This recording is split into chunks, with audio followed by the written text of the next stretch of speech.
Or good afternoon, good evening, everyone. Really welcome to tonight's Václav Havel European Dialogues session here in The Hague. Today's discussion under the name Freedom of Speech and its Boundaries.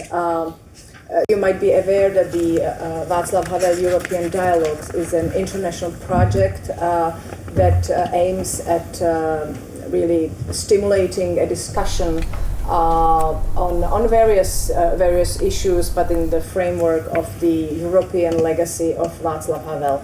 And I'm sure I don't need to introduce his personality. He is obviously a playwright and a dissident, but also the president of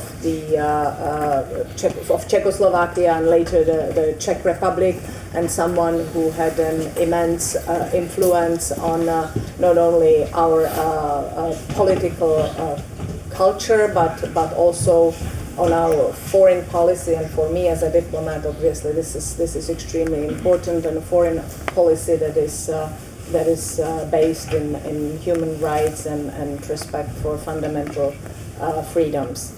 Now, it is only natural and no coincidence that the Czech presidency, under whose umbrella today's event is being organized, once again returned to Václav Havel and is in fact operating under the motto taken from one of Václav Havel's speeches, Europe as a task. And we added to the motto, in fact, in an invitation to Europe to rethink, renew, rebuild. And how appropriate this is, in fact, for today's very critical, I would say, security, economic, and social situation in Europe and around the world. So with that, I will turn to the words of thanks, which is to Czech Center Rotterdam and the Václav Havel Library. Thank you very much for the organizers, really, for your effort and hard work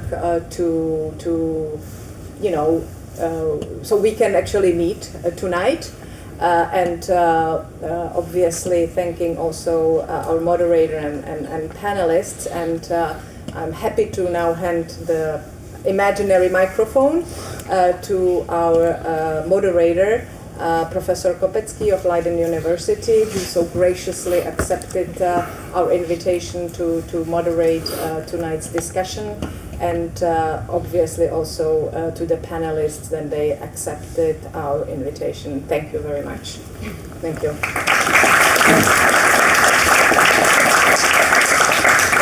So, good evening, everyone, and welcome to this debate about freedom of speech and its boundaries, just introduced by the Mrs.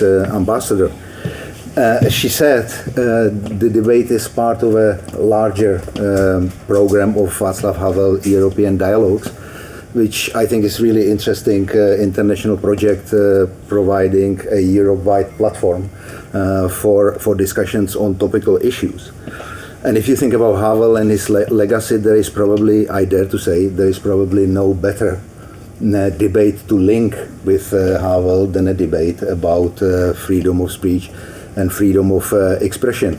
Because as you know yourself very well, he devoted basically his life to defending somebody's right for free speech. He did this when he was a dissident in communist Czechoslovakia, but he did it also when he tended to be a politician in the post-communist period. So in some respect, speaking about freedom of speech is directly engaging with Havel's legacy. At the same time, I think there is a difference, an important difference between what was Havel's focus on freedom of speech and what will be the focus of today's debate. When when Havel was speaking, or when he was concerned about the freedom of expression, he understood, or he was concerned about the right of individuals or organizations vis-à-vis the state. So he was concerned about defending the rights of somebody not to be limited in their speech either by the totalitarian state, the communist state, or later in his work or in his capacity as a politician by the right of somebody to have a freedom of speech from a democratic state or from globalization. So this was his main concern. Today we are going to discuss something that is called popularly cancel culture. And I think that is a little bit different debate, because this is a debate not about the freedom of expression from the state, but this is actually a debate about potential limits of the freedom of expression that individuals or organizations inflict on each other in a sphere, in a public sphere that is relatively unconstrained by the state. So that is a somewhat different focus, but why I think all these two concepts come together is when we speak about potential consequences of these two processes. Because if you look at those who are very concerned about the cancel culture, they argue that, like in a non-democratic regime, public debates is stifled by the phenomenon of cancel culture. They argue that individuals are removed from public platforms because of their controversial political views, and people also sometimes start to self-censor in what they publicly express in order to avoid potentially harmful consequences for their image or for even actually for their careers. So how big is this problem of cancel culture today? Why are we so concerned about it? Where does it come from, and should we worry about it? These are the issues that I want to discuss with my mini panel today. So let me introduce my panel. And I always, when I do the introductions, I always start with somebody who comes from the largest distance to us. Yeah. So I will have to start with Mr. Michal Žantovský. For many of you, of course, he will not need really introduction, but I will say that he is currently the director of Václav Havel Library. He was a diplomat and politician, serving among other as the Czech ambassador to the UK, to the United States and Israel. He was Václav Havel's spokesperson when he was president of the Republic, and he's also a very prolific author, translator, and journalist, known among other things for his biography of Václav Havel, entitled Havel, a Life. Michael, welcome to the Netherlands. You look out from the window from an hour ago, and we could not wish a better welcome, typical welcome for you here in the Netherlands. Very glad to have you here.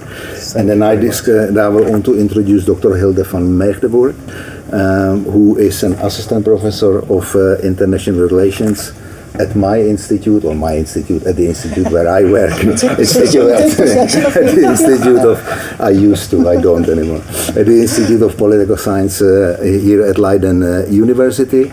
She came to us from doing a PhD at Free University of Berlin, is currently a holder of the Marie Curie Fellowship, and she's a specialist in international security and does research into the organization of military interventions. So you may ask, why is she here on a panel about the cancel culture? And she is here because she has outspoken views on many things that are important in public debates. Hilde, welcome to the panel. We had a panel somewhat larger than we have. We also invited Dr. Johana Kotišová, our colleague from Free University of Amsterdam. But unfortunately, she sent us an email today that she contracted COVID, so she could not come today. So we wish her speedy recovery, and we'll do with a little or smaller panel. Let me say one thing about the debate. It will take about 45 minutes, 1 hour, and then it is our intention also to leave space for you to ask, for you audience to ask questions. I would like to say two things about those questions. First of all, questions should be questions, not statements.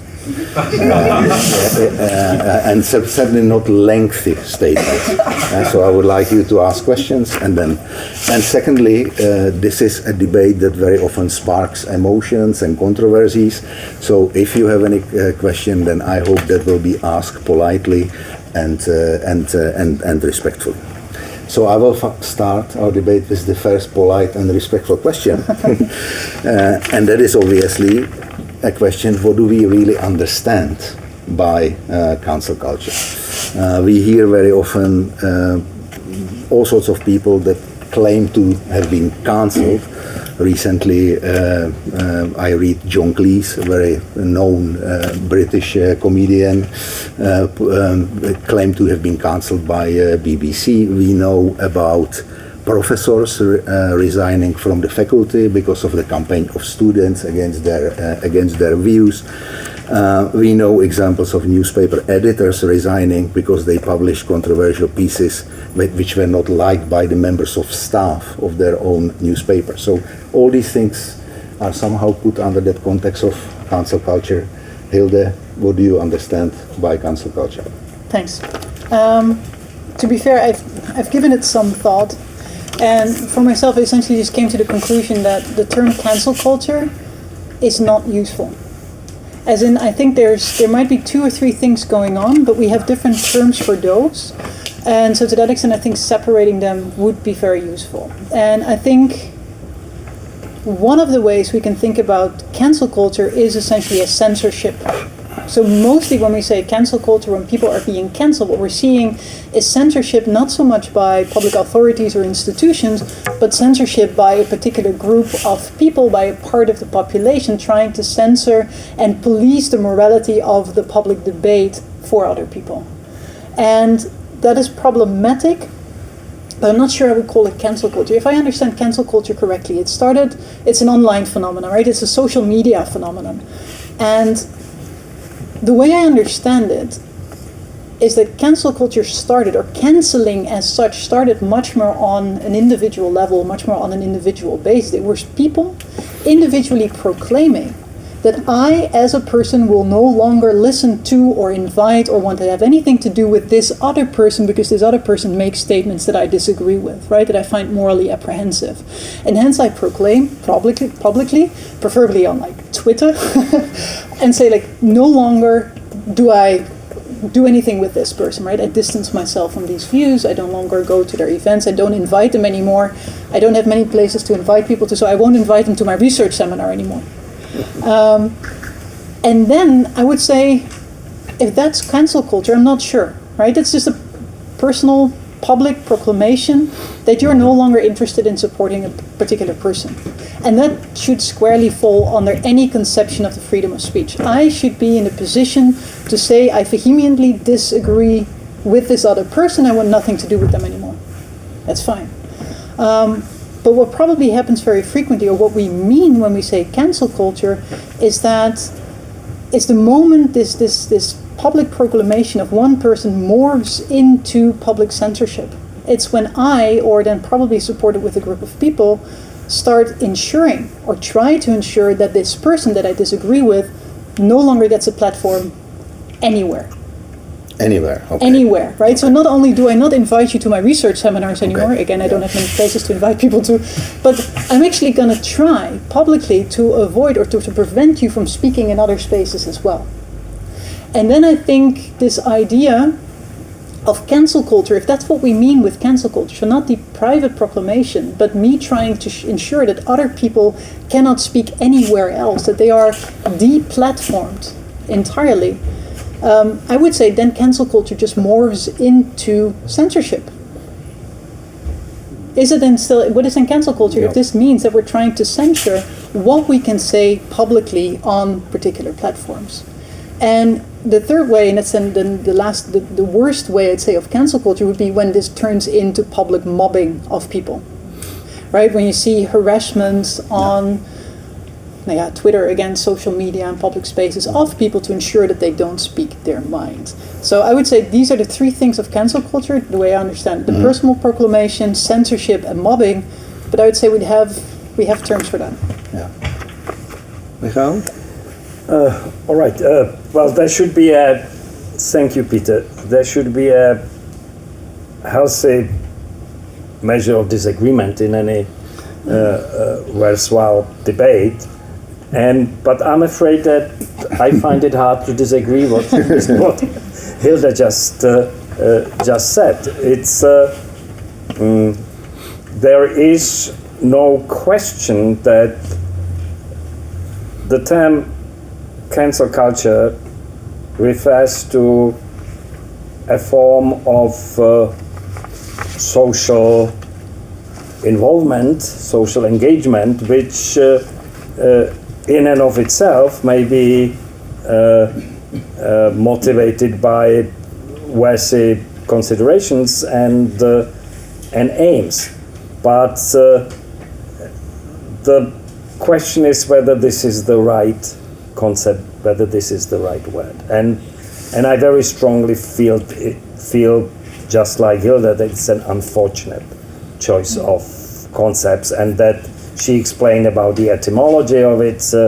It came from the social media, and as so many things on social media, it's not quite readily applicable to real life and to real situations. And just for people who do not know about the history, just the sound of it is repulsive. You know, it's about canceling people. You know, to speak about canceling people is disrespectful. It's not a part of this culture is all about. It's foreign to any idea of understanding, compromise, dialogue. It's a very definitive word. There is another name for it. It's sometimes called call-out culture. And I think this does not entail the same problems. To call out people for behaving in a socially unacceptable or disruptive way is a perfectly legitimate kind of social behavior, and we've all been involved in some aspect of it at one time or another. I admit to being guilty to a bit of it itself. I've been currently engaged in an effort to discourage, and most of you are too young to know who the man is, but there is a musician named Roger Waters of the Pink Floyd group, which was immensely famous in the 1970s, who says very stupid things about Ukraine and the Russian aggression on social media. He planned to come to tour in Poland. He already cancelled the tour, and now he's planning to come to Prague, and we try to discourage him from coming. But we are not campaigning for a ban on his concerts or a ban on his travel. No, he's free to come and he's free to play, but we hope that he will play in front of an empty hall. So okay. So calling out is okay. It's a form of protest. Even boycott is a form of protest. It has a place in democratic politicking and should remain so. But canceling people means that some people are beyond the pale. Any form of modern justice accounts for people reforming themselves, improving themselves, redeeming themselves. As well. You know, most examples of cancel culture are nothing of the kind. You know, people are gone. Okay. And I will finish with, Peter, I will finish with one last remark, which brings me back to Václav Havel, and that's about responsibility, which was a central concept to his thinking, and even as pertains to the freedom of expression and freedom of speech. In one of his speeches during the 1968 turbulent events in Prague, he, warned some of his suddenly radical colleagues against saying things which are radical, which are irresponsible, and he said the only argument, the only expression that is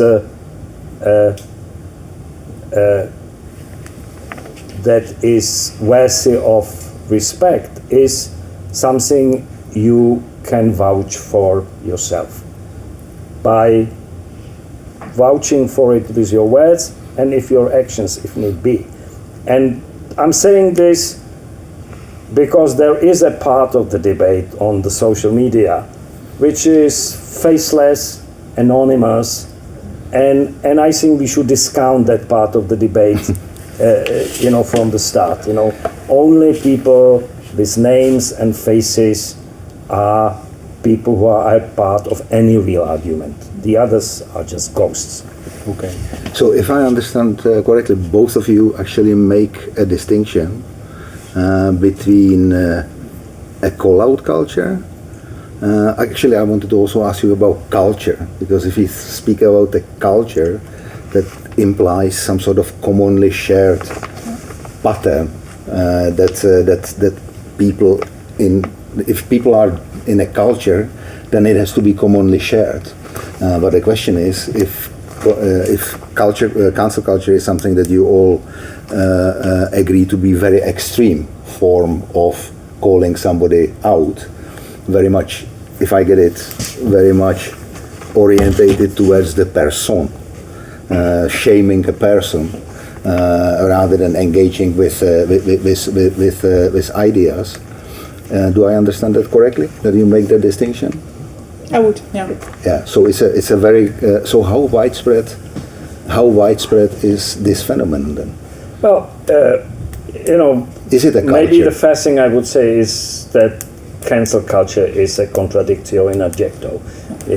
There's nothing very cultured about it. It's culture needn't be cultured. You have a point there, and but I, at the same time, I do understand that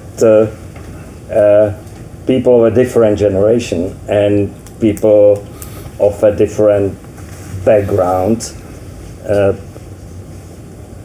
Geopolitical, country-wise, and so on, may see the things a little differently.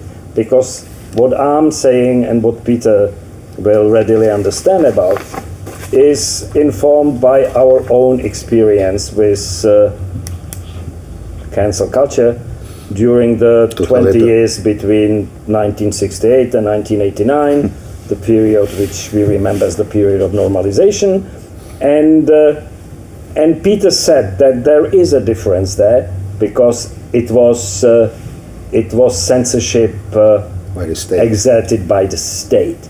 But the distinction is not as clear-cut as might seem possible, because of course the state was at the beginning of censoring writers and academics, etc., etc. But many of the lower level institutions, be it universities, be it publishing houses, just took the hint and started censoring people in and of themselves. And this, it was like a cloud that spread and spread until 300,000 people lost their jobs, tens of thousands of intellectuals became jobless, and there was another culture, the culture of ghostwriters, in which those who were still allowed to publish were publishing lend their names to those who were banned. So I don't want to go there. This is, but I think you're making an interesting. So I'm going to pull this back in two ways. So earlier you said that this cancel culture, especially the online world, seems to not be applicable to real life.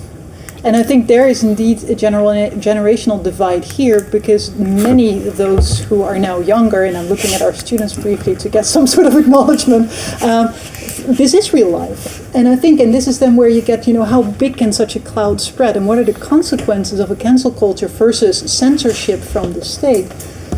I wonder if cancel culture, and to what extent, actually already leads to self-censorship.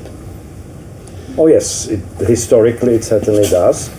And did, and it's not just the example of communist Czechoslovakia.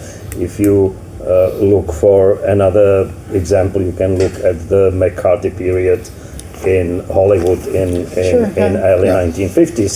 The same kind of phenomenon, the same kind of self-censorship and spreading of the cloud. And you're right.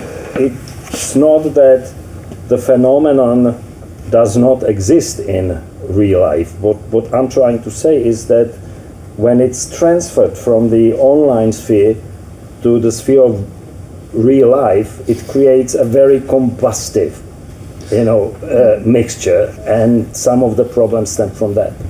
Yeah, but in a sense, you also both of you touch upon this very important role of social media in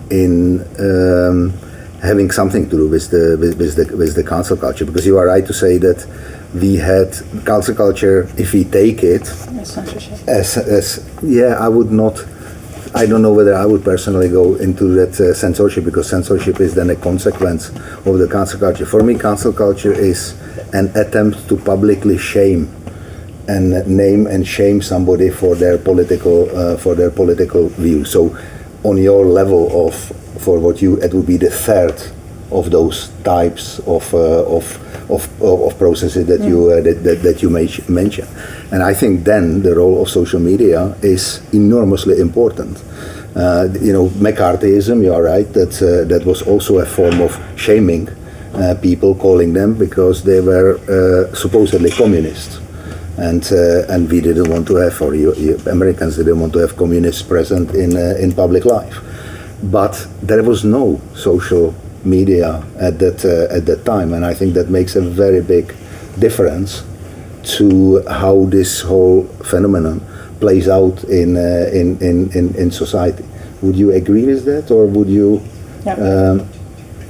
If I can get to that point, and by connecting two things that you said earlier, you asked, so what is culture then, right? If you're talking about cancel culture, what is culture, and what is the place of culture in this whole debate? And Michael, you also just said boycott has a place, right? It has a function in society, and I would agree with that, specifically because what we're having, and what I think cancel culture is an extremity of, as you just said as well, right? It just takes something to the extreme, and that's the fact that in the very base, it seems to be pushing boundaries. It seems to be pushing boundaries of what is sayable and what is expressible in our society, and that's where culture comes in, to the extent that culture is performed, right? It's something that we do, it's something that we have to continuously reproduce, to the extent that in this specific case, if someone would violate the boundaries that we have to freedom of speech. Generally, these boundaries are somewhere inciting hate and violence toward people.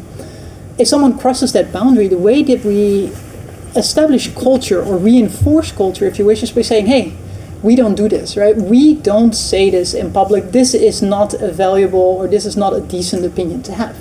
That's how we perform culture. That's how we keep establishing those boundaries. And in the very essence, I think the idea of cancel culture is that it's trying to reorganize the boundaries of what is sayable, expressible, and thinkable in society, erecting new boundaries. And that is a normal part, an everyday part of society and cultural life. We cannot do without, because we do need certain boundaries. Okay. Right? Is it a good, so you want to say? No, I don't want to say it's good. I'm just saying that only if you take it to the extreme does this very phenomenon become negative? Yeah. Okay. And then social media is then there to kind of make that much faster, to make it much more consorted, to make it a joint effort of many people very fast, becoming verbally violent very fast. And I think that makes a difference. And also uncontrollable, because even though, there have been attempts to control what is said on Twitter or not said on Twitter, and it's a sphere that is enormously difficult to. It's liberating in some respect, because that's what everybody told us when internet came. It will liberate everybody, but now in the context of culture, you can say it's actually pushing us into bubbles, and create and co-creates the bubbles. But you wanted to? Yeah. Well, I think we may have a germ of disagreement. First of all, I think we should be aware that the dividing line between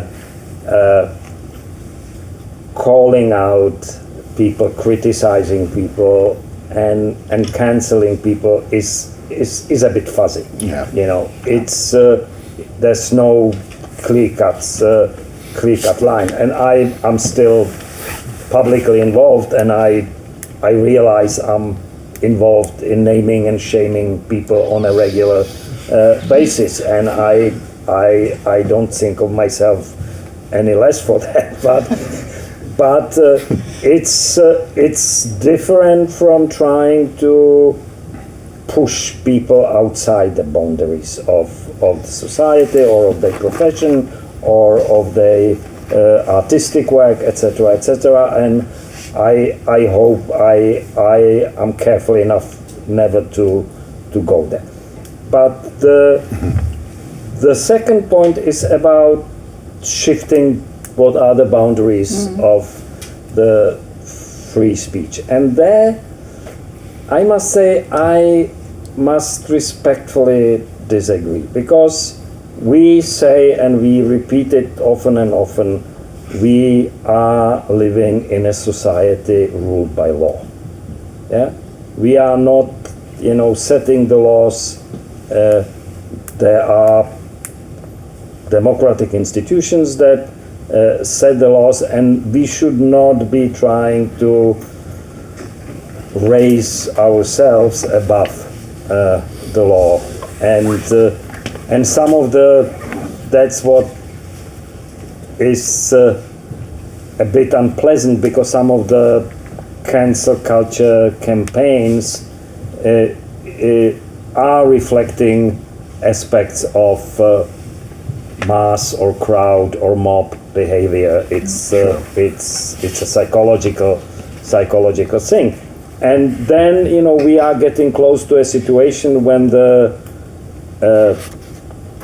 organizers of these campaigns or the activists of these campaigns are trying to become the jury and the judge and the executioner at the same time. And that, I think, if we want to preserve freedom of speech and the rule of law in our societies, we have to oppose. But I'm not sure we disagree there. No, you don't know. But I think it's very interesting and a very important point, because I also wanted to ask you about this. Is that in some respect, if you read about cancel culture, there are two kind of different positions that you can see in the debate. And one position says that at the root of what is called cancel culture is a progressive movement or movement. Yeah, but there is basically a progressive movement to actually provide a platform or a voice to voices that were previously not heard. So despite the fact, and I'm putting this to the discussion, despite the fact that you might have a space governed by the rule of law, we know that society has all sorts of inequalities in access, in socioeconomic status, so on, and that some voices might not have been heard. And so cancel culture, in if you also look at the origins of it, with Black Twitter, is associated actually with this kind of progressive moment. And then others say no, and I hear you a little bit in that saying no. It hinders the freedom of speech. So it is something that actually is going to lead into completely different type of consequence. So I wanted to see actually where you stand in a little bit in this debate. Do you see something progressive about the cancel culture? Can you see something positive about it? Yes.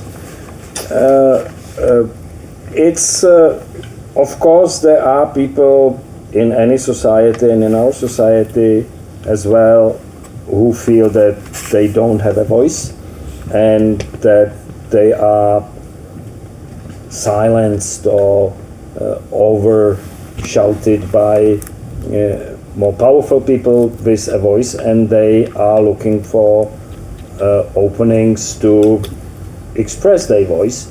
And in this sense, as enlarging the public discourse and making it more equal, bringing in more voices, I see nothing wrong about the call-out culture, and I prefer that stand.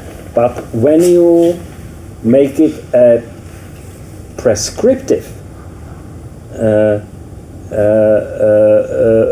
movement, then I am afraid it works in the opposite way to limit. And what do you mean by prescriptive? By enforcing norms of behavior, norms of standards of behavior that have to be adhered to. And my last moment, and I'm sorry to say that because it will come to you as completely foreign, but I can't help myself, I've lived in the most progressive society and political system that has been ever invented for half of my life. And so I have to insist that progress is, in the mind of the beholder. It's not enough to say this is progress. You have to prove it's progress. Whether there's something positive about cancel culture? Yeah, progressive. I find this really difficult because I think cancel culture right now has gotten such a negative connotation that it's difficult to say it has something positive about it. If there's anything positive about it, for me, it would be the fact that it's talking to or somehow speaking to the boundaries of what is sayable. And it is at least a public debate about what, and this is then, but then if you take cancel culture as the negative, as going into the extreme, as going into the mobbing, and then anything positive that you get to say about this is lost, because if this is just about us saying or having a conversation, a debate about where the boundaries of free speech would be, then I'm all in favor of it, because I think this is something that we have to have continuously. And if we want to have any form of progress, we have to keep debating about what is sayable, and we have to be able to say that certain things are no longer sayable or are no longer desirable. And the only way that we can find out what we find desirable is by talking about what it is that we find desirable, and then we all collectively somewhat agree on what is desirable and what is not desirable. So to that extent, it's okay. But I think if it comes to mobbing, and this is where you said about the law, right? We live under a law, but for me, the law is an expression of culture.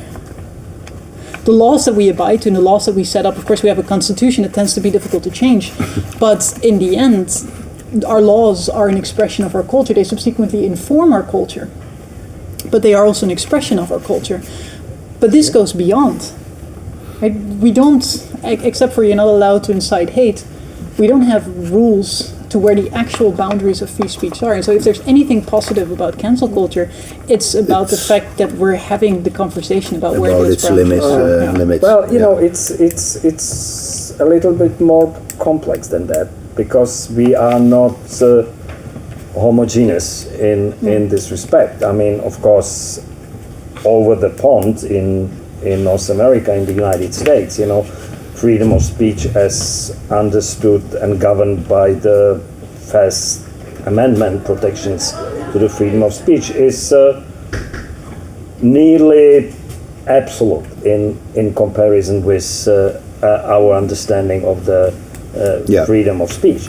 In Europe, after the Second World War, we imposed, and I think rightly so, restrictions on hate speech, on promoting racial hatred, discrimination, intolerance, etc., etc.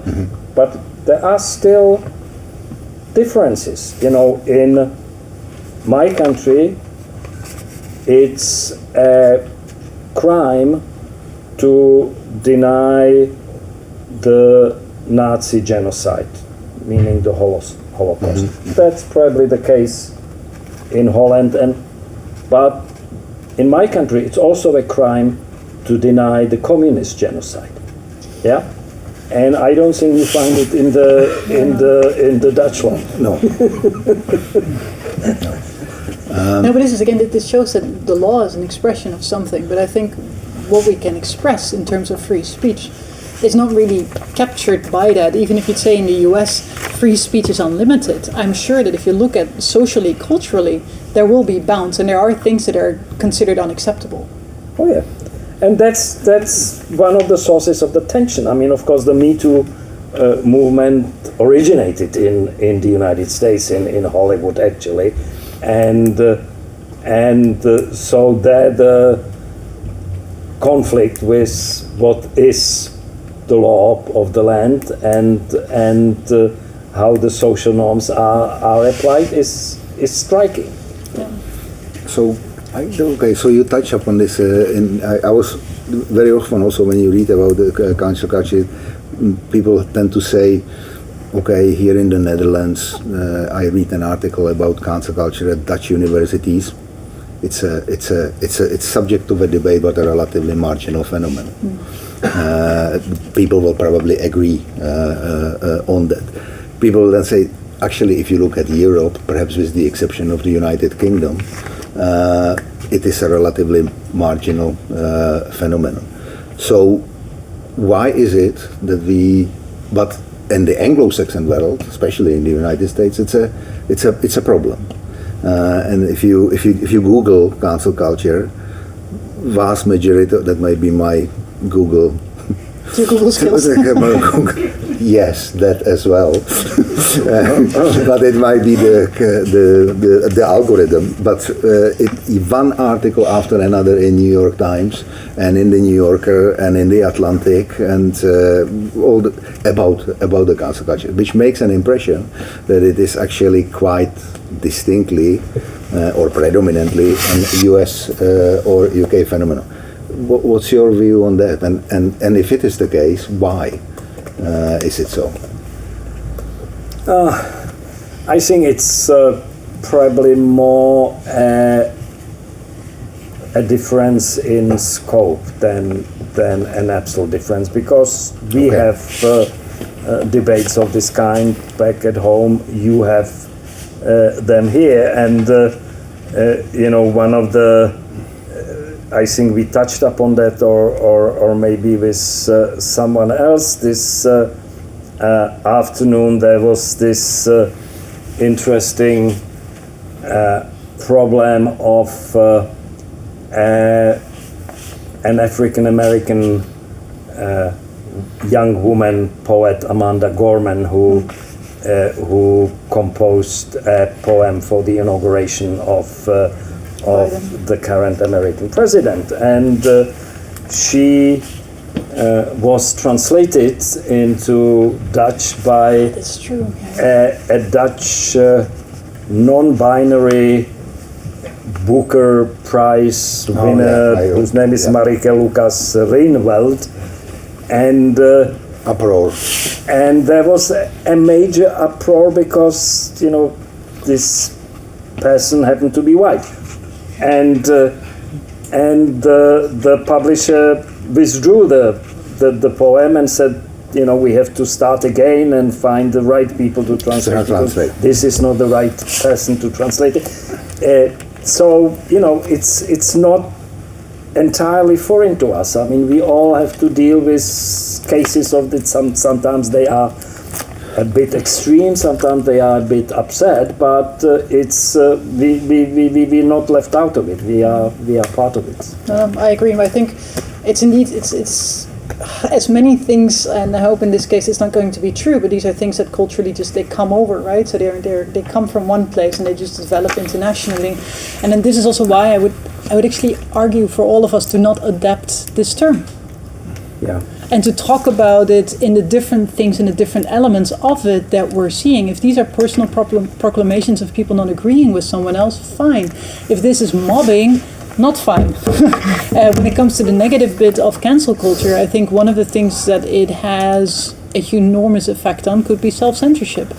On both sides, right? So me as a woman, but I can also imagine people of color, black people, at some point, if you see the potential of being harassed and mobbed online, I'm not gonna speak up. Why would I really? Or why would you subject yourself to that if you think that's a possibility? If I were to have to debate someone who denies my intelligence and agency, I'm just not gonna do it. Okay. And then that's the negative side. So when it comes to mobbing, this is where I would hope that the phenomenon is there. I think it's always been there, and it's then where social media comes in, making it very visible. I would just hope we can avoid adopting this term, and then because what you get is you get politicians on national television, NPO1 shouting that now they've been cancelled. People are like, this on national television. Yeah. It's just the term is so void of any meaning, and you just use it politically. Okay. Maybe we should resolve here to cancel people who use speak cancel about cancel culture. we have to cancel Petr. No, we don't have to cancel me. We cancel the term cancel culture. Then that's very. But I do think what I ask about US and UK is maybe one thing that might be important, and that is then a political system, if you like, bound, is an extremely high level of political polarization that is, I think, now typical of, or you can classify or characterize American politics as being very polarized. And so if you have a very polarized society or political elite, then you are more likely to see these kind of very extreme forms of shaming and naming, destroying people in the discussion. And so I think it's something to do, and of course that in turn fuels political polarization. So it's a kind of process that is self-reinforcing. Yeah, but absolutely. And at the same time, many people who are active in fields where this might become an issue, are aware of the danger and are actually finding a common voice to speak up against it. I mean, there's this joint letter by, I think, 153 the Harper's letter, and the signatories include J.K. Rowling's, as well as Tom Stoppard, as well as Noam Chomsky. Completely different ends of the political spectrum, but with respect to the freedom of speech, I mean, they realize the seriousness of this. But this is really so. J.K. Rowling's. I don't know if everybody knows why she's being cancelled, to the extent that she calls herself a feminist, but is against anything gender, right? So she would call herself gender critical to the extent that she essentially doesn't want to give rights to transgender people. But here you're getting, for me, and this is the tension that is in this whole debate: who do we cancel? Why do we cancel? Here we have We need to cancel this. We have to cancel the debate. It's not a class. Okay. How do you know? I wanted somebody to ask me if I ever want to cancel somebody, yes. Yes. Just The bureaucracy. Yes. The You're answer currently is counting yes. the number of people that are participating or that are present at the university. And if there will be too few, then we will have problems with the department. It's just. What was I saying? Sorry. What was I saying? about J.K. Rowling. J.K. Rowling, right? Yeah. So what I find really interesting about this, and this is also what I meant, that if you're a woman or a person of color and people deny your intelligence and agency, the problem with her in this case is that she is disallowing or denying the existence or not wanting to give rights to a particular group of people. Transgender people. Transgender, yeah. And now these people are saying, yeah, but then we should stop reading Harry Potter. So you get to just an essential boycott of the products produced by J.K. Rowling on the basis of the fact that she's excluding other people. And now is my question, and I honestly don't have the answer, but is this then cancel culture? If we say, okay, I'm not gonna, this is my personal proclamation, I'm not gonna read Harry Potter anymore. No, this is exactly the fine line. Yeah. You know, the moment they start burning her books, then it's a clear cut issue. But the moment that the Hachette publishers, decided to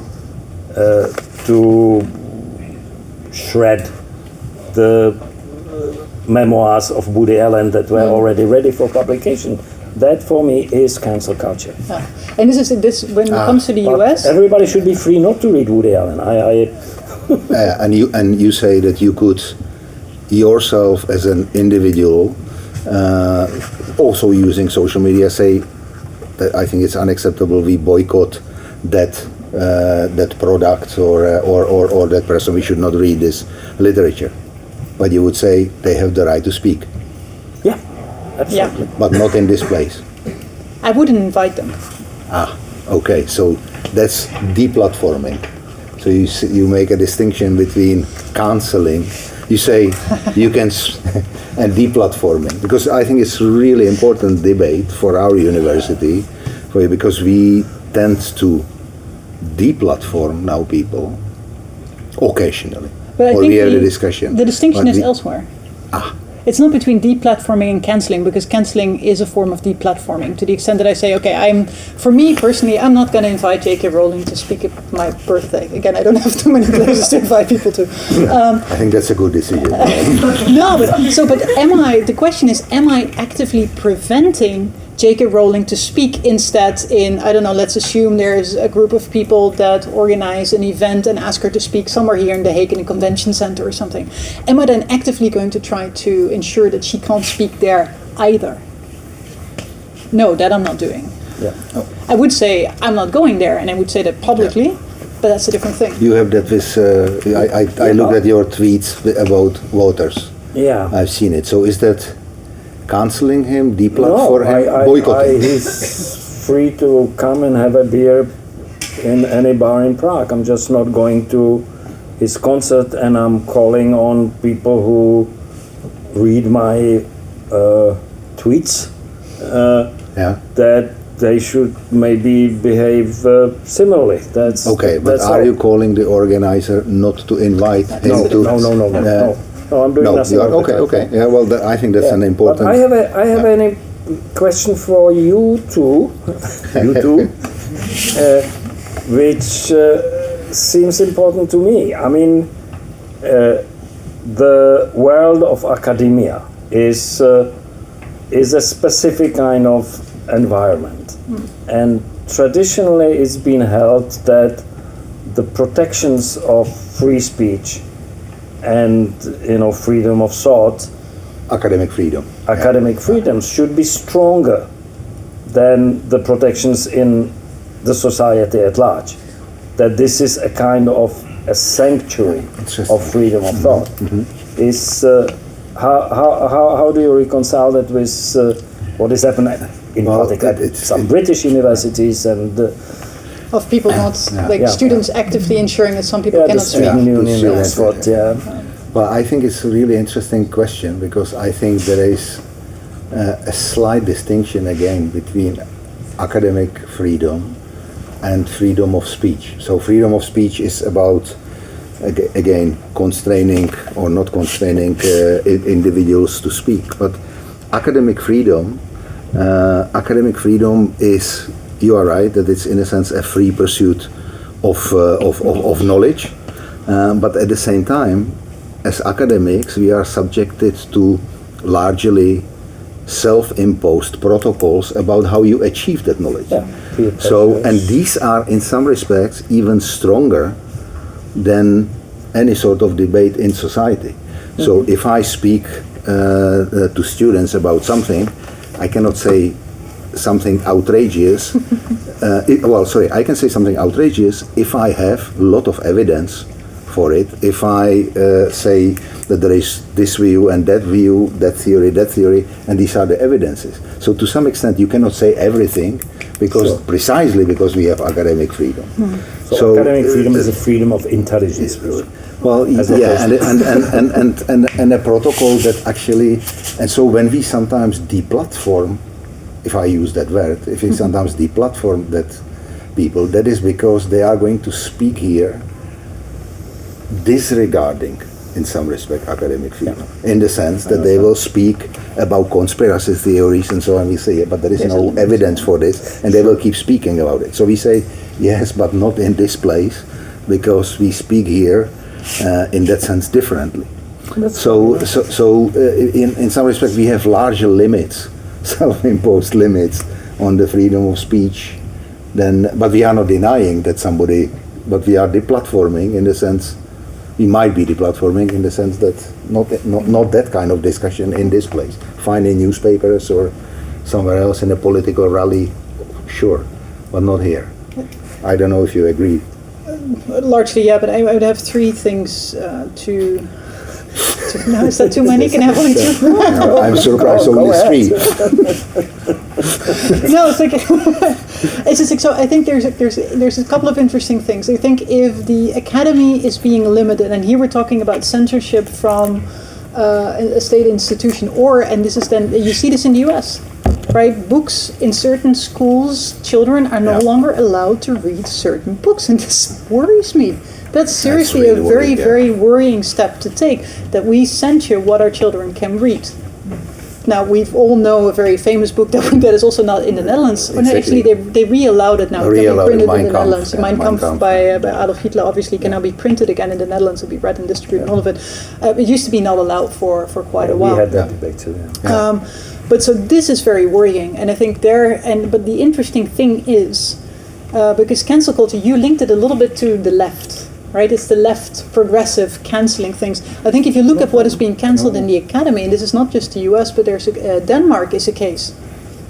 I don't know if everybody knows, but in Denmark there has relatively recently, as in the last 6 months, maybe a year or so, been passed a law that says that academics cannot do, quote unquote, politically motivated research. Now, what does that mean? Yeah, well, we are out of business as political science. But politically motivated here clearly means like you can't do something. I mean, I don't know. Can we now do research into LGBTQ rights? Yeah. Don't know. Hungary on sexual education is very Hungary and the gender studies so that these are. And it's really interesting because you are right that very often the right argues we are cancelled, but in fact, if you look arguably at the worst cases of cancellation in the US, it's the state governors, usually run by the Republicans, that tell the governing boards of schools or universities what books should not, and which theories even should not be read. We can't teach critical race theory. It's the right that is trying to.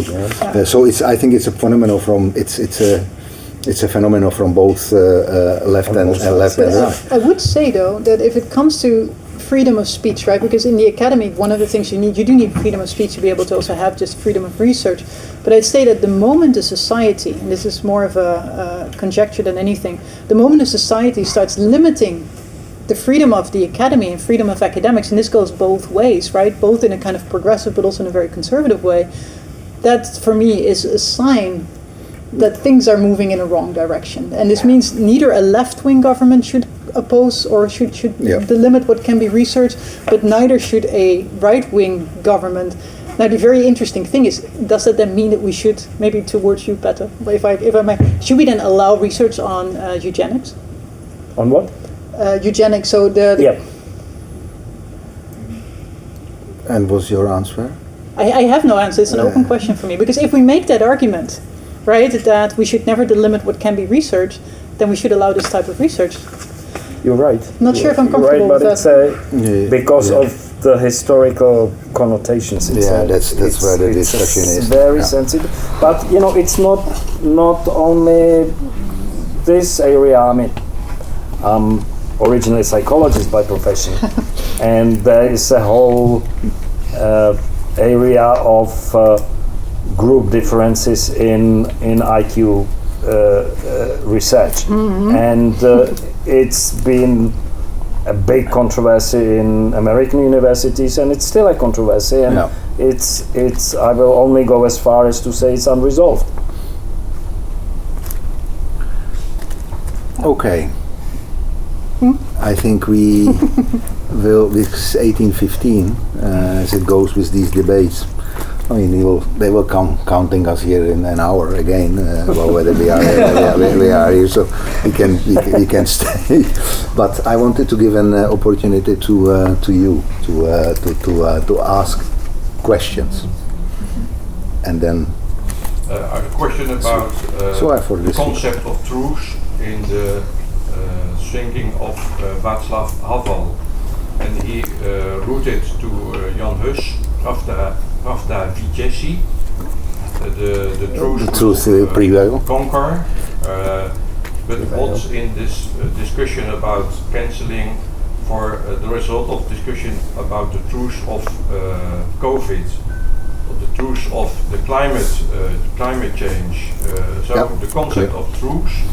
What's the meaning of truth in this discussion about cancelling, etc.? Right.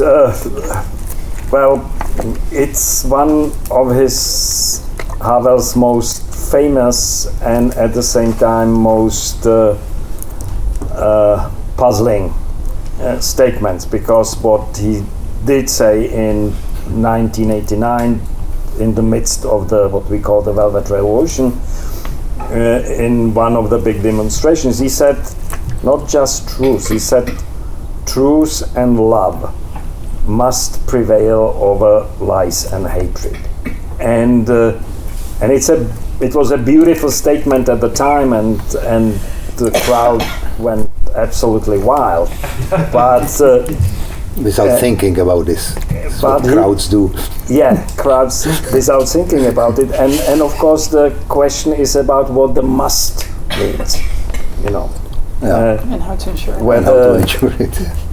And how to ensure it. I mean, is it automatic? Is it predetermined, or does it need people to make it true? And of course, Havel meant the latter, but in the spur of the moment, he did not say it. But to your question on truth, I think, and I realize I'm at difference here with some of the postmodern thinking about truth, but I believe that the freedom of speech and the freedom of expression, has no meaning without the concept of truth. Yeah, that if my truth is as important as your truth and as my dog's truth, then why start discussing or debating at all? So we have to, and that's where the academic freedom of thought comes in. It's evidence-based, It's and so in the discussions about cancel culture, about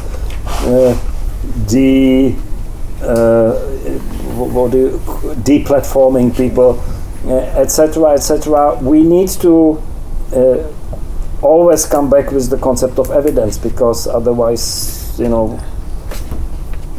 What's the point? Normally I try to constrain the audience, but this time Yes. I will constrain them because. Go ahead about the evidence. Exactly. No, just because epistemological. Exactly. So now finally, I can be the researcher. You wonder what I'm doing here. I'm. So historically speaking, if we talk about history, if we're talking about a society's conception of truth, and I'm here explicitly already using a society's conception of truth, because I would actually question to what extent there ever will be a definitive truth, and whether we can only talk about contemporary truths without wanting to be post-structuralist and say there's no such thing and everyone's truth is equally valid as every other's. But in the end, truth, or how we understand the world, how we understand our history, how we understand ourselves, changes. And it changes by a large group of people having a shared understanding of what our contemporary truth is. And honestly, I cannot link this to Havel because I don't know. But so for me, I wouldn't say there is a definitive truth. There is no always evidence for truth. If you have a piece of evidence, it's about the interpretation of what this actually meant and what it means in relation to us now, that we can establish a truth. So truth is in the intersubjectivity. Yeah. Don't get me wrong. There was a very academic argument. Yeah, you're absolutely right. And there's I don't necessarily argue for the concept of absolute truth, but I argue for something like truth exists, and it's not a point; it's a search. And it's based on what we learn. It's based on evidence. Yeah, true. Yeah. But which kind of we keep discovering new evidence. And we have also empirical truths. That's what I. But I think we will all agree here is that no matter how you whether there is an ultimate truth or not, the epistemological question, the cancel culture, if it gets if it could get so extreme, it's probably not the best way of achieving it, or even searching for it, because it stifles the debate. So I think it's a search for truth. But it can be also a search for truth in some extent. Yeah, it's a policing of the truth. It's I know, yes, but I had and then you. Okay, I'm shutting up. Okay, so far we have been discussing a form of standard cancel culture. But what do you think about essentially hate speech fueled by consequences of the Russian invasion of Ukraine? For instance, sharing Russian war propaganda in the academic or digital space.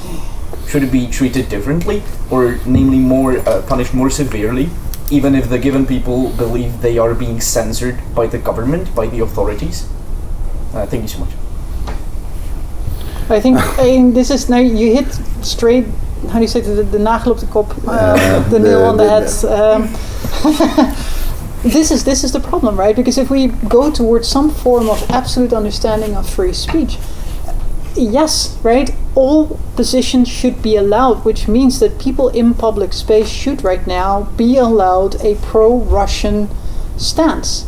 These will be Russian apologists. These will be people denying to a certain extent what's going on. But if we allow freedom of speech, we must allow these conversations. To a certain extent, I would even go as far as to say that having people taking extremes is important for a public debate.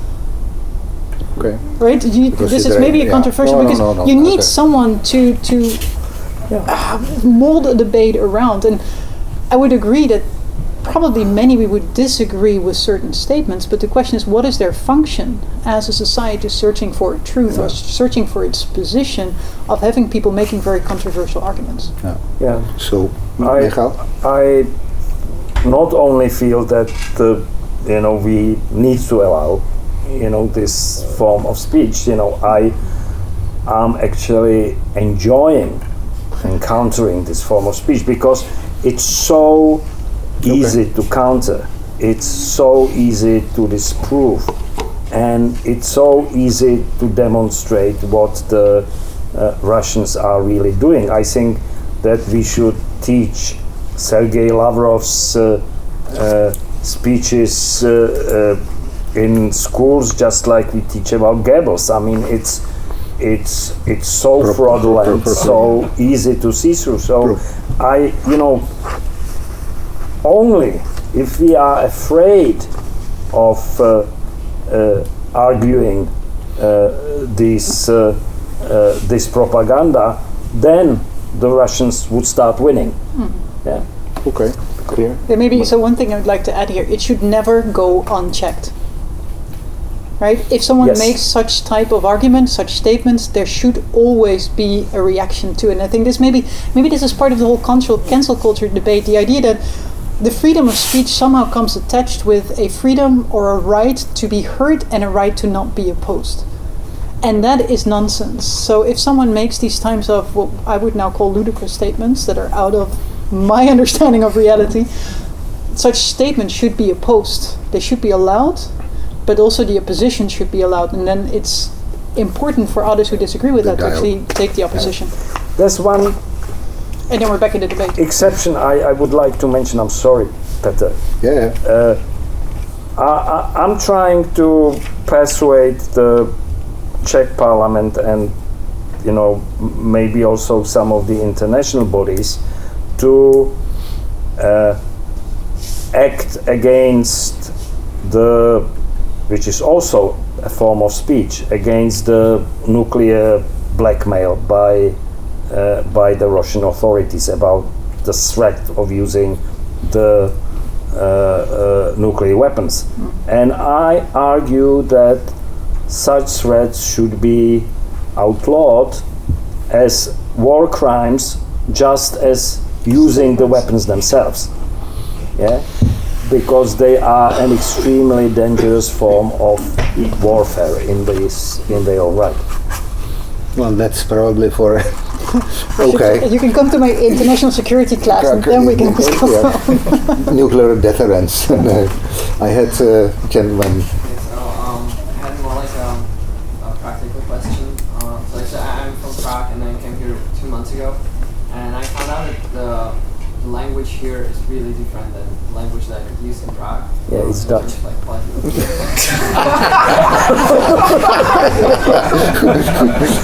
What do you mean by this? Language vis-a-vis what? Okay, so for example in Prague, I wouldn't, like if I asked the question, I wouldn't be, for example, if I use a word like woman, like here I should use a person with vulva, or like those kind of things. Yeah, like so they're different, okay. Person with Asperger in Prague, I would use neurodiverse person, like those kind of terms. Mm-hmm. But what I found out that when I want to ask a question in my class or something, I found out that like it is really difficult to actually ask the question, because I have to rethink every single word in the question so that you don't not to be offensive to someone.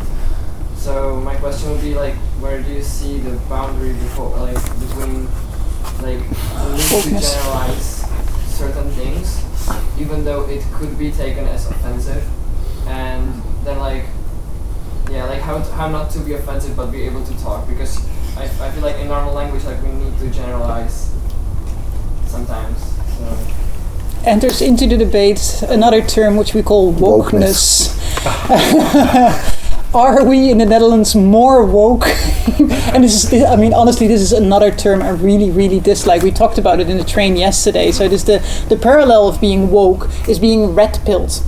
Now, I don't know if everybody knows this. So in The Matrix, the movie, at some point, Neo gets a choice between a red pill and a blue pill. And if he takes the red pill, his eyes open up to the truth of the Matrix and the truth of, humans just being puppets in the system and such. So on the conservative right, people that are being red-pilled, they then see the truth, and this is then you go into the crazy conspiracies, theories of, lizards ruling the world. But wokeness has the connotation on the other sense, right? So now you're awoken to, and then comes this. Yeah, I find it difficult. I grew up in this culture, so I wouldn't be able to say the difference. But I think the interesting thing is that you do touch on the point where if your fellow students would call you out for saying or naming a woman, if they find that offensive, then if they cancel you in that way, then there's a clear overlap. I find it's really difficult. No, but because this is about establishing boundaries and I will. There are obviously different sensibilities here in different places, and not just across places, but also across generations and across cultures. I think we can seek to find a common understanding that using language to other people which is offensive to them is wrong, and we should avoid it as much as possible. But what actually is offensive changes with time. You know, in my youth, if I called a woman a person with vulva, I would get my face slapped. You know. But if you would now still too, though. Here. Yes. Here. You know, so be careful. But I think I think this is a good and very important question, because all of us here would agree that you know, our use of certain terms, words have changed, and some things are unacceptable in discussions, and I think it's a very good thing. But there is, to some extent, in this what you say, there is an extreme that sometimes I recognize also in discussions with students, is that when there is perhaps something as, in my view, undue focus on individual identities. And we tend to say, I think sometimes without justification, that every identity, every person is unique. And so it's actually becomes, if this is the case and your uniqueness or identity is not recognized, you can be offended. But it's enormously difficult for somebody then not to offend in this context, because you might not even be aware of some of these sensitivities. So we know there are categories of words that you will not use now here, and that may be good. But I see exactly what you say, and we had a discussion today with my colleague here, Babak, about this, is that we have graduation ceremonies, and in which we read thesis titles and names of students. But for some students, if you mispronounce their name, you actually may be called, at the best, culturally insensitive, at worst, racist. And then this becomes extremely problematic, and it can be stifling. And I think that's where we will find in the end some sort of understanding or compromise. I think this is now at the moment a little bit open to this discussion. But now we're back in the regular process of how society determines which terms are to be used and which not. Yeah. It's a regular process, and this will be continuously ongoing. And right now, certain terms, I would say, are just in flux, and it's questionable whether we'll still be using them in about 5 years or so. Yeah. But of course, if it remains a debate that that you can safely say, either a teacher or a student, I don't want to be called like this, and if you can say that, that's fine. That's very good. But words are relatively a simple case. I mean, if you're not sure, you can always avoid using a word. But there are more complex mechanisms, social mechanisms, that do not travel very easy. And what I have in mind is humor. I mean, you know as well as I do that, we Czechs, were brought up on jokes and on humor. We survived on humor, and we use humor which is sometimes technically very politically incorrect, without sometimes meaning to offend or hurt other people. But if you try to use some of that humor in other countries, and I'm not going to name any countries, then you might easily find yourself in trouble. Yeah. It's easier to survive on the humor in the Czech Republic. But wouldn't we ultimately say, but this is a question I have, wouldn't we ultimately say that it just depends on the way you react to that? So if someone tells you, hey, you use this particular term, I find that offending, then if the moment you say there's like, oh, I'm sorry, I hadn't thought of that, I apologize, I won't do it in the future, then all should be good, because we all have things that just historically somehow we haven't had the time to give a thought or to think about. And at some point you're confronted with these ideas, these biases that you may subconsciously have been having, or things that you found funny, and at some point someone's going to tell you that was actually not a funny joke, and then all you can do is just say, I'm sorry, and then that's it, right? It should also be good at that point in time. Yeah, but what you were saying is that you anticipate on this, and so it becomes then very difficult to sometimes to, because you are worried about being self-censure, no? Yeah. Well, yeah, exactly. Yeah. Last question, because sorry, how we have to. Yeah, okay. Well, then, yes, they will come to cancel us soon, but it will be an administrative cancellation. Nothing personal. Those are the worst, though. Nothing personal. Could maybe cancel culture reflect a lack of regulation on what can be said on social media?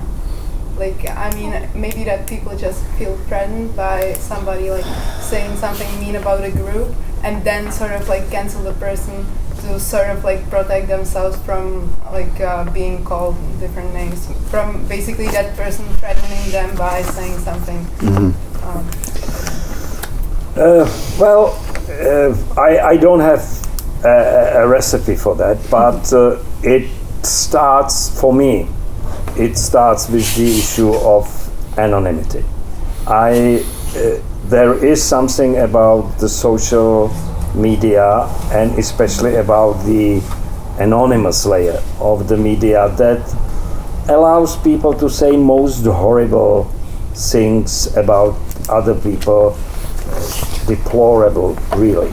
And my experience is that if I can identify the people, and if I meet the people in person at meetings or discussions, they behave like normal human beings. They are polite, more respectful, they argue, they disagree with me, but that's what debates are for, right?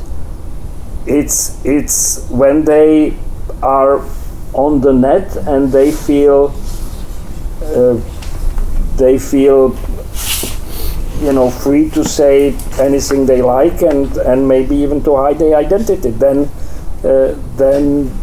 this terrible arguments, and it's not arguments, it's calling people names and labels, etc.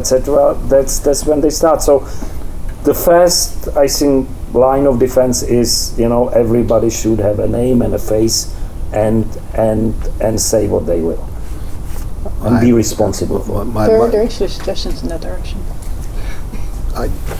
I see your question, and where you come from, and I agree with Michael that this is about, also to a large extent, about anonymity and the speed of and the shortness of the text. I think there is a little bit of a paradox in this, because I was thinking about all these people like John Cleese and J.K. Rowling and so that claim to be cancelled. And it's usually has got something to do with social media or their appearances. And every time this cancellation comes, their books sell even more. They are invited to another set of shows, and so in fact, it's a kind of double. This social media is this double edge. They also love it, because they might not love to be.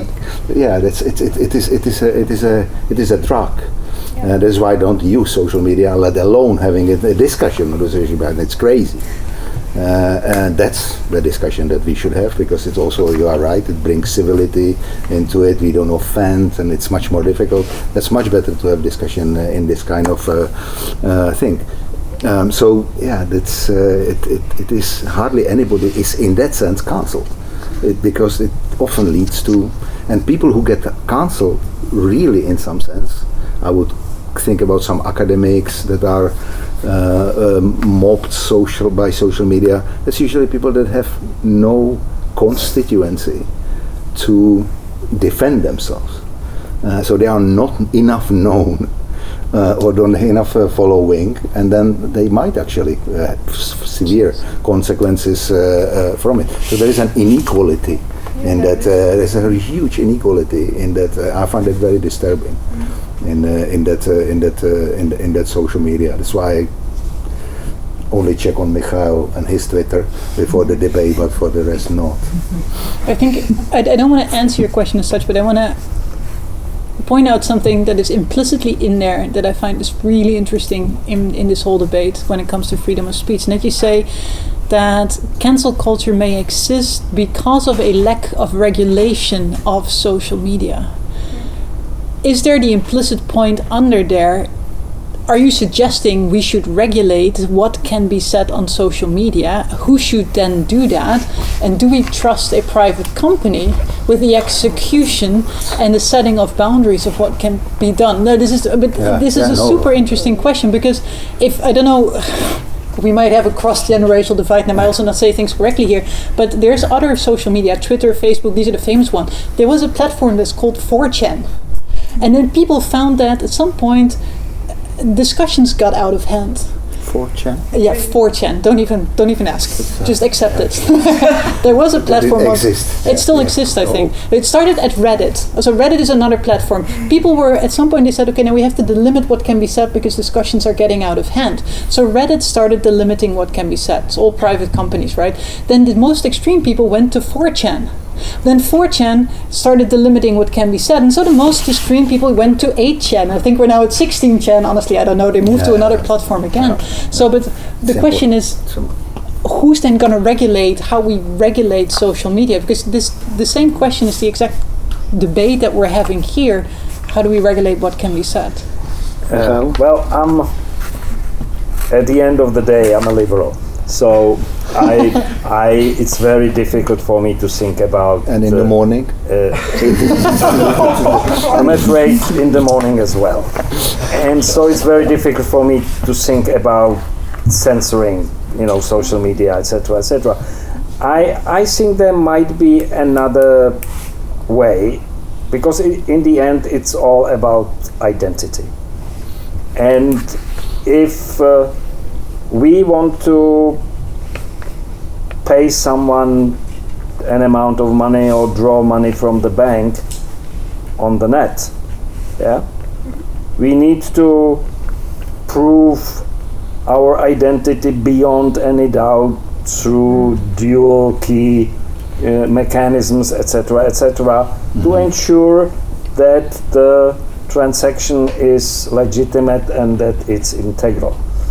And I think there should be a way for people who are willing to do this with information, which is the currency of our times, after all, to create their own social media, which would be subject to this process of proving your identity, so that only real people could speak to other real people and the discourse would be among real people. And the other people should be free to, to exchange their nonsense and rubbish any way they like.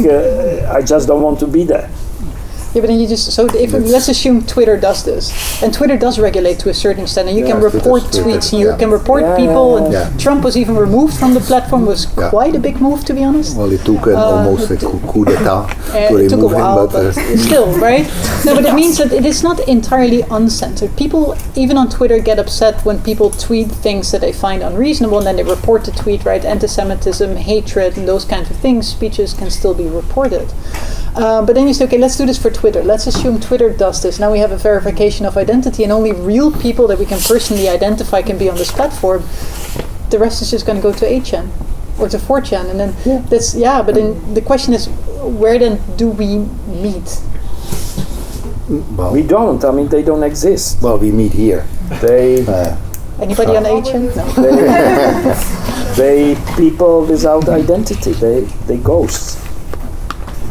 Yeah, but they aren't there, right? So Trump now has his own Twitter-style social media thingy. I don't know how this is Trump functioning. Trump is a ghost. Baba, we will slowly draw this to the council. Thank you for the great, fascinating discussion.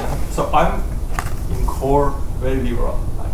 At the same time, I study how authoritarian regimes use social media as their repression apparatus.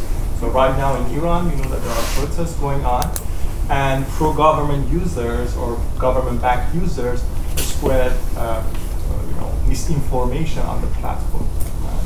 So what happens here is that I'm asking the question from both of you, that how do you think that this freedom of speech should handle this type of misinformation operation that government, authoritarian government especially, have on social media platform to support their repression on the street? For example, they harass other people, they spread lies about what's happening on the street. So that's one thing. And another thing is that when you say let them go to their platform, I'm a little bit worried about this echo chamber that can happen, and the radicalization of these people. If we meet them on the same platform, all of us meet on Twitter, we can have a conversation. There are research shows that Democrats or liberals are more interested to reach other side of the conversation and convince them to have a conversation, and they have conversation with them. But when we remove them from the platform, then there's a concern that they can become radicalized or go underground. That's my concern. I don't have an answer.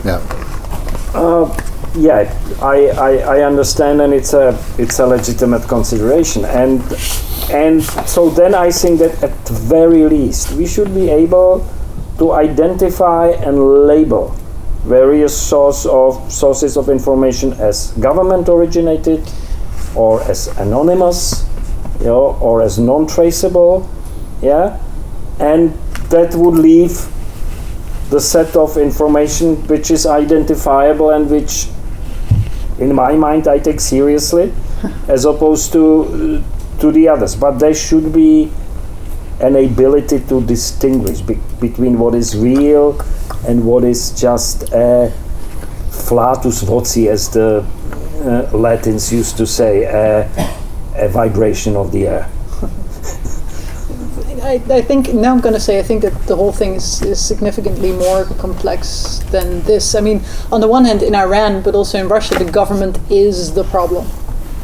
Right, so we would exactly not trust government sources because they're the ones that do the spreading of the misinformation. Okay, but that's exactly my point. We remember it from the communist period. When it came from the government, we automatically distrusted it completely. Completely. Yeah. But that's not a universal statement, right? There's information coming from certain governments that we would generally trust. Well, in democratic governments, but I think that's what I mean. When I say pro-government campaigns, there are campaigns that they are infiltrated to the opposition, right? For years, they tried to be an account that they are anti-government. But the moment that the protests come up, right, they spread news. For example, there is nothing happening on the street, so don't go to the street. Or then they say that go to this specific square that security forces are waiting for the people there, right? It's not the short-term game that authoritarian regime plays. They spend 1 year, 2 years to.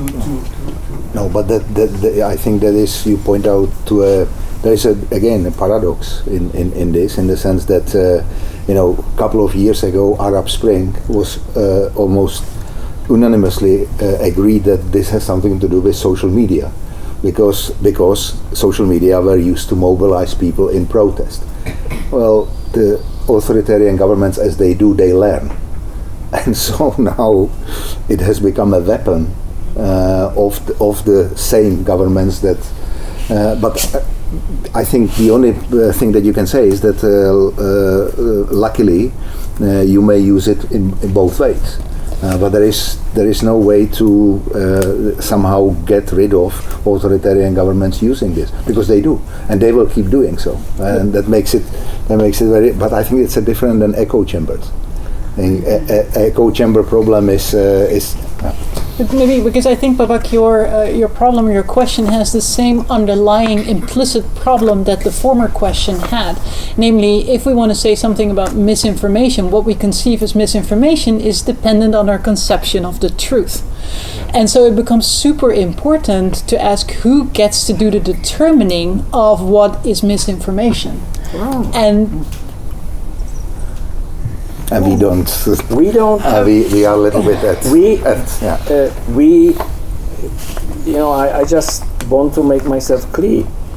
We don't want to be the judge of what is the right information or what is the wrong information, but we need to identify the source of the information so that the readers, can make the judgment for themselves. Okay. I think reluctantly, we will have to draw this to a close. we have dinner still, right? Yeah, we have dinner, so we can continue, right? Yeah. Everybody has dinner? No. I hope so. Nobody stays hungry, I hope.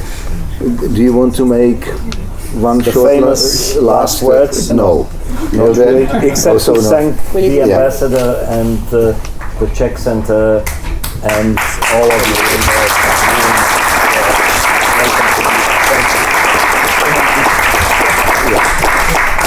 Okay, I will not say much more than that. Thank you very much for coming. I'm really glad that we could have had this debate.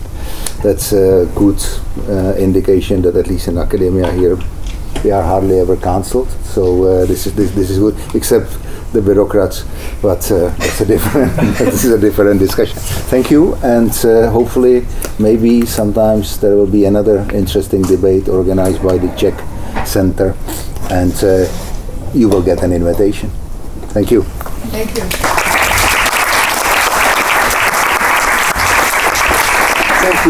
Thank you very much.